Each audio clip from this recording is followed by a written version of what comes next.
Estado la integran representantes de los poderes públicos, 5 del Poder Ejecutivo, 5 del Poder Legislativo y 5 del Poder Judicial. La preside el señor gobernador Jorge Herrera Caldera. A mí me toca presidir el Comité para la Reforma del Estado. Ya hicimos una evaluación de los avances que tienen y estamos avisorando la agenda de pendientes para llegar a la meta en 2013.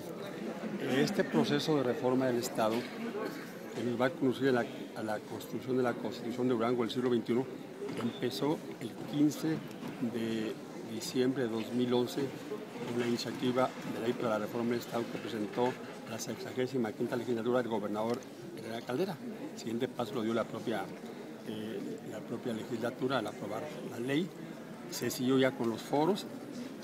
Los foros van caminando, seguirán caminando, pero ahora, en razón de los tiempos, se adelanta una de las líneas del trabajo, que es la del sistema electoral y de participación ciudadana. No en el todo, sino en parte.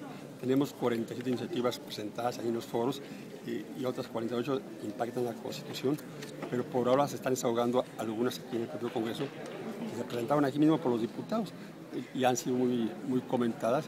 Tienen que ver con la duración de los tiempos de campaña, tienen que ver con el financiamiento y la fiscalización de las campañas, tienen que ver con el Congreso local. Eso no estaba previsto, pero bueno, ahí hay unas propuestas que yo avalo, como es la disminución de los gastos que se hacen en el Congreso y como es la necesidad de que hagamos todo lo posible para llevar el prestigio del Congreso y llevar la propiedad legislativa.